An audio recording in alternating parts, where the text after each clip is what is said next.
Nora Speaks is a weekly podcast that tugs at the soul and consciousness of the Black community. With show topics such as youth empowerment, education, women's impact, and civic engagement, Nora Speaks challenges the listener to not only join the movement, but be the movement. On the show, you'll learn from insightful guests who have demonstrated capacity in these fields and more, and I'm your host, Nora Muhammad. Welcome to the show.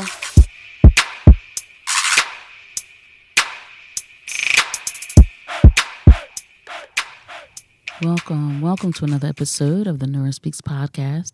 This is episode 230, and I am your host, Nora Muhammad.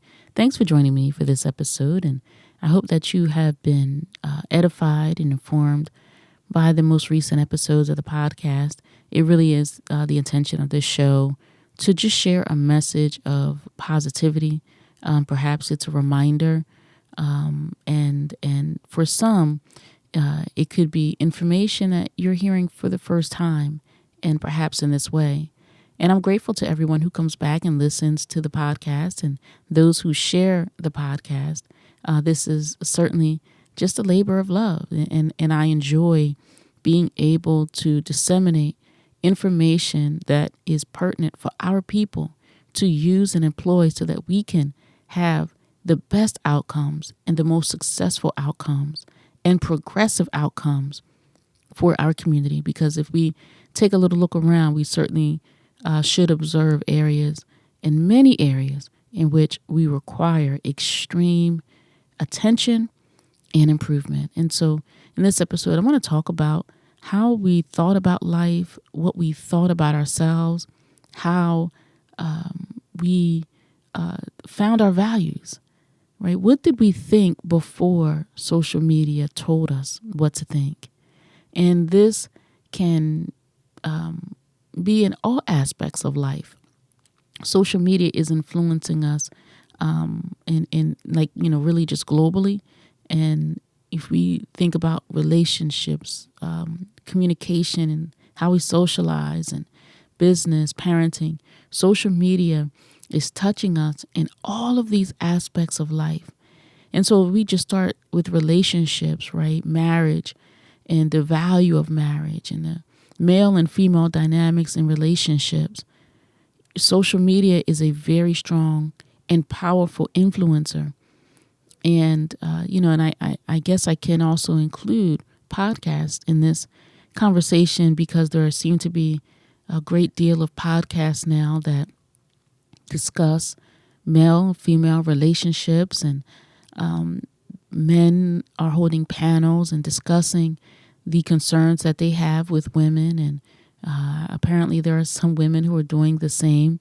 And while I find no fault with anyone having these conversations, what perspective are they using in the conversations?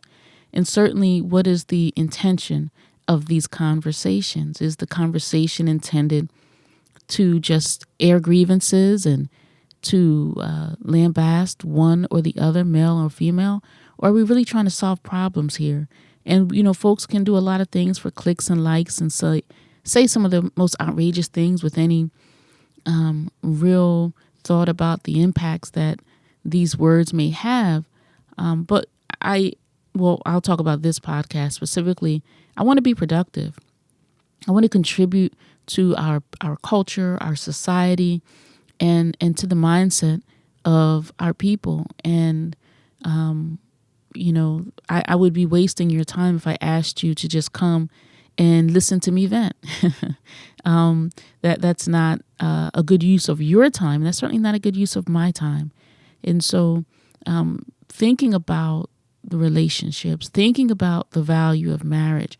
I've heard some women say some of the most awful things about men on social media, and I've certainly heard men say some of the most heinous things about women, and about marriage, and about the coming together in creating the bonds of family. And if we are not having a strong male and female dynamic, then there should be concern about our families and the children that come from a dysfunctional male and female dynamic. Before social media, how do we handle conflict, right? Conflict resolution. Before we had social media, if a person had a conflict, well, I didn't have to be around you and you didn't have to be around me.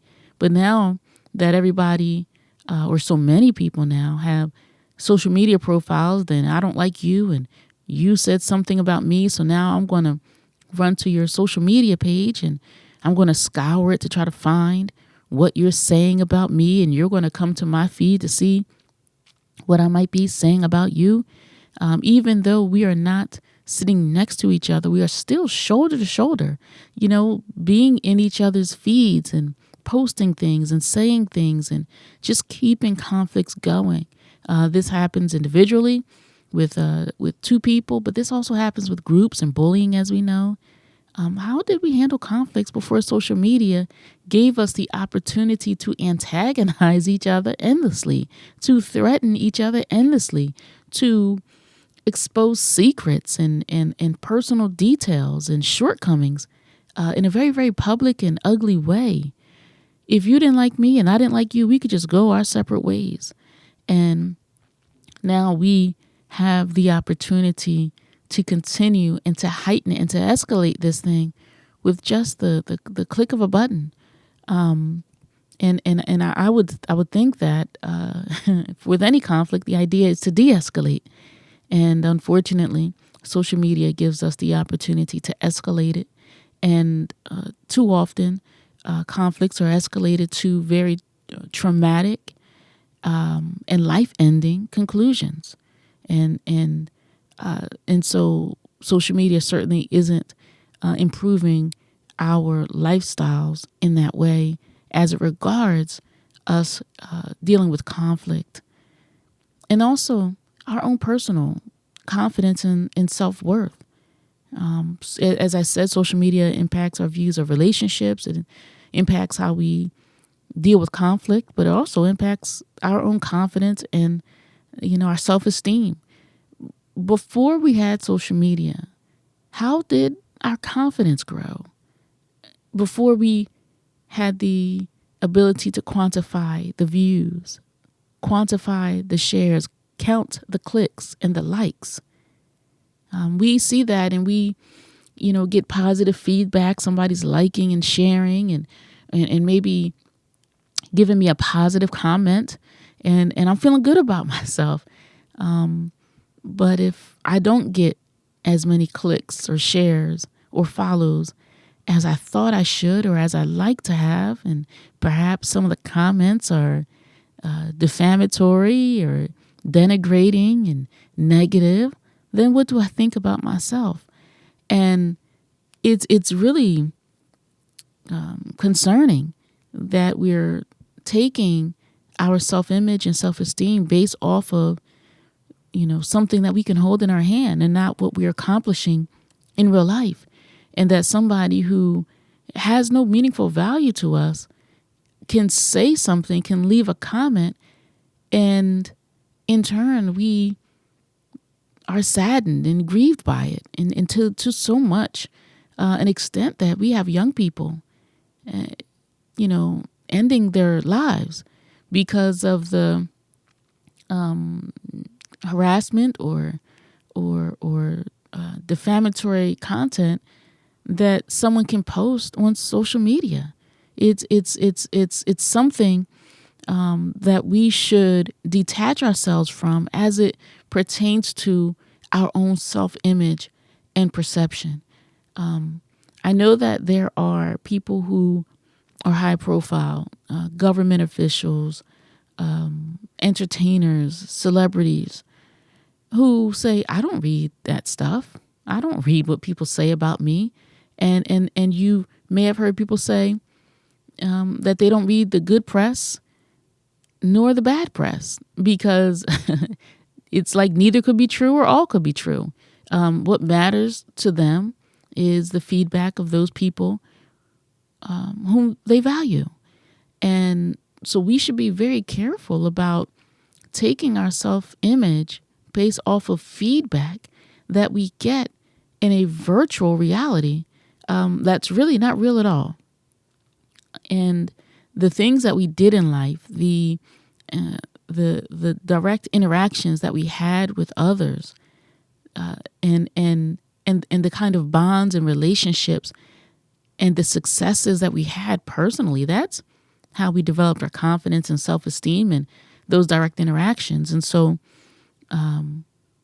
even thinking about communication and socialization, we can be with one another, sitting next to each other, and be totally disengaged from each other because we have our heads down and we're engaging with content that someone might be being paid to post, or someone is trying to create a business and are posting. Someone's trying to earn revenue in their posting, and we're consuming that content from somebody who has nothing to do with us while we're sitting next to our parent, our child, our friend, our classmate, and not having any conversation or meaningful engagement with each other, right? So what did we think about life before social media told us what to think about relationships, about conflict, about our confidence and self-worth, about communication, socialization, finance, and business? And I think about business. I recall someone in an interview talking about a business that their father had. And the father had built the business, back when there was a phone book and yellow pages, and you had to call 411 to get a phone number for somebody, a phone number for a business. And, this person talked about their father having a successful business before the age of social media. Now we rely so heavily on social media. And as I just said, in some cases, social media is the business for many people. But we are constantly navigating people trying to sell us into their workshops, into content creation masterminds through social media, right? I was listening to a podcast. I was looking for something about like organization or clutter, because I'd heard a conversation someone had about clutter and how clutter impacts our mindset. And I thought, I want to, just hear more about this. So I was just like randomly looking through podcasts, searching under the word clutter, just to hear more about some conversation. I mean, you have some really, really interesting discussions about things that we might not really think are related, right? We might not think that, just having some clutter around or your mail stacking up instead of us going, sorting it and shredding it. We might not think about how that can impact us mentally, or how our mentality impacts our environment. And so I was just searching for one, and I said, here's one. So I put it on, and the first 5 minutes of the podcast, before we even got to what the show was about, was the podcast host trying to sell a workshop on clutter. And I just turned it off because I just wanted to hear the conversation. And I just thought, wow, everybody is selling something. And social media, listen, I mean, social media can be a great tool to sell goods and services. I mean, but I think it should be similar to the ad that, back when we used to have those big phone books.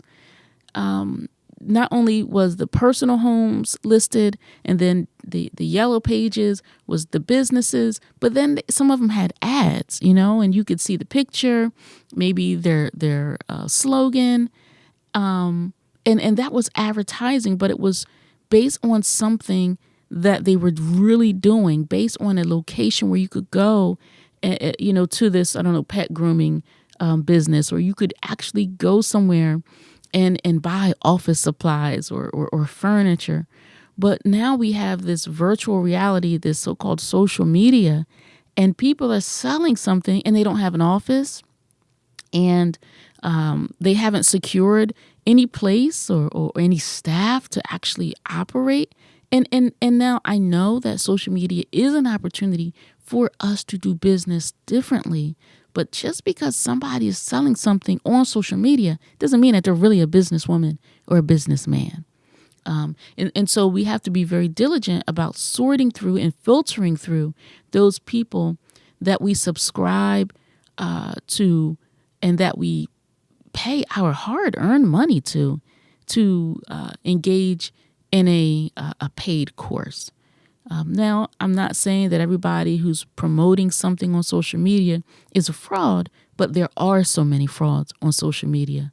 And I just want us to be very cautious because we work very hard for our money, and folks are enriching themselves with a lot of deception. And this is happening in so many ways across social media.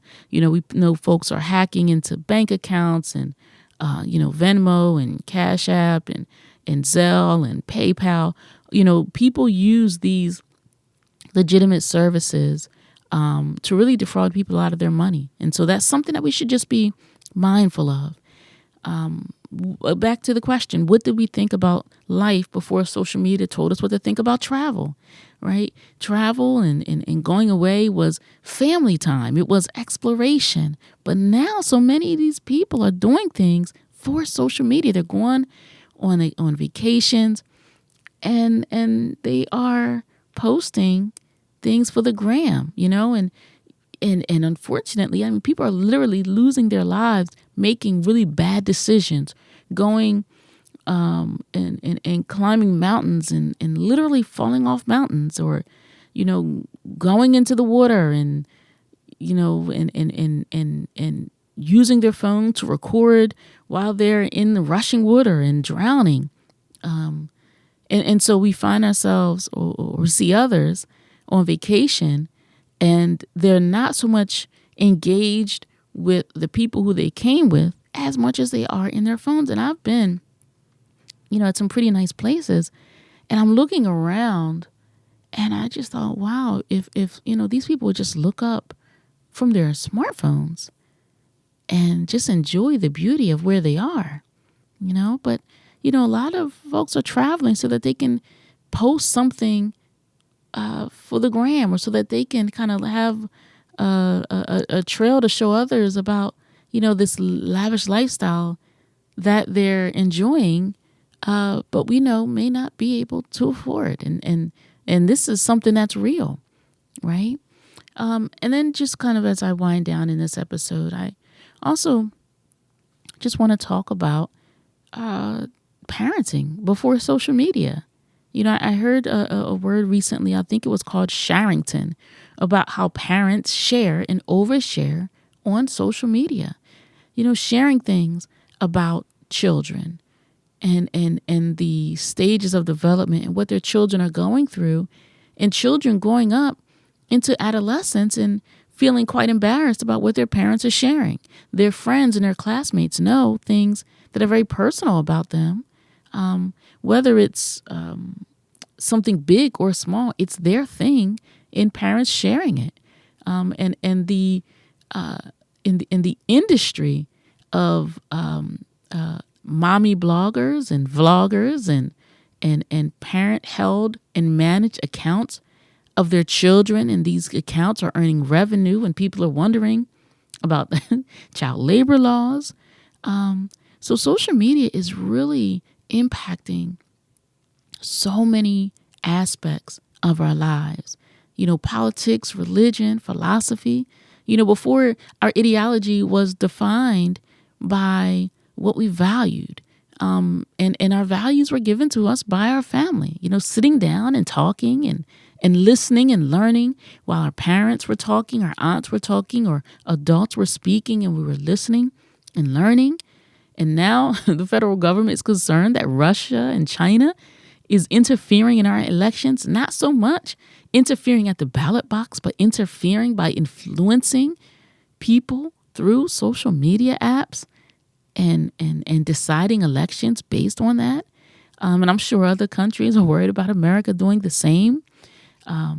Leadership in the age of social media, people who, I think about when I hear the word followers, I always think about Jim Jones and the leader who, had all of those people kill themselves in Guyana. And, being a follower was not something so much that was positive, at one point. But now we have people who are like self-promoted or self-acclaimed, proclaimed leaders because they have a social media following of thousands, tens of thousands, or millions. And so before, leadership was defined by those people in our community who was making a difference, who had real tangible results that we could observe and witness, whether we agreed with them or not. But, they influenced the people around them, right? They had an idea. They influenced others. Those people influenced others. And a movement or organization, it kind of grew from there. Right now we have leaders who are only leading in the palm of our hands on social media. And we promote these people, and they've done nothing for you. They've done nothing for me. They could be across the country, could be across the world. And they don't have anybody around them that said, this person improved my life. This person improved our community. But because they have the platform that social media gives them, then we and others are calling these people leaders, and they have not built anything. For us to listen to someone with these grand ideas, and we can't say, can you show us how this idea is working for you, for your family, for your organization, for your members, for your community? But it's relegated to just a social media app, an account. Well, that's not real leadership. And we can't cheapen leadership by allowing ourselves or others to define themselves as leaders. People need too much. Communities need too much for us to cheapen leadership in that way. And, and then, just the exposure that we have, there were times where growing up, you had a friend and she was all right, but you didn't tell her much because she talked too much. Remember that? She talks too much. But now we're talking too much, and we're just sharing so much about ourselves on social media. We're exposing, just things that you necessarily wouldn't expose. I can think about people who call themselves shy, or they say they have stage fright, right? Or they, don't like public speaking. If you ask them to come up in a room full of 100 people, they say, no, I don't want to do that. I'm not comfortable. But they're willing to share their life story, personal life story, intimate parts of their lives with total strangers that can have, tens of thousands or more views. But this same person would say, I don't talk in public. But you're doing a lot of talking. You're doing a lot of sharing. What did we think about life? How did we think about life? How did we think about ourselves? How did we think about parenting? How did we define our confidence and self-worth? And where did that come from? What did we think about relationships? How did we resolve conflicts? How did we communicate and socialize before the age of social media? And what chance do our young people have who don't know a time before social media? And what deficits might they have because they're getting so much of their life from the palms of their hands? And what can we do to mitigate the deficits that they could potentially have because we have allowed ourselves and our children to be consumed with social media? Thank you for listening to this episode of the Nora Speaks podcast. Until next time, stay in peace. We were brought here as a piece of property, and to keep that piece of property, it is to not allow the property to know the value of the property. What I mean by that, if you had known the history of yourself, you would not have been made a slave. And you won't be a slave now if you have a knowledge of yourself. It's hard to enslave a person that have equal knowledge with you. You just can't do it. And so this knowledge of yourself is the thing that will free you from what you have been suffering from. Thank you for listening to another episode of the Nora Speaks podcast. Be on the lookout for a new episode coming at you fresh next week. And as always, if you want to learn more about me and the work that I do, visit my website, norahmuhammad.com. Or if you have a listener question, email me at info@norahspeaks.com. You can also follow the Nora Speaks podcast on Facebook, Instagram, and Twitter at Nora Speaks Podcast. I'll be sure to include links in the show notes. If this show has value to you, please subscribe, rate, and review, and share it with family and friends. And be sure to check out previous episodes. And remember, don't just join the movement, be the movement. Stay in peace.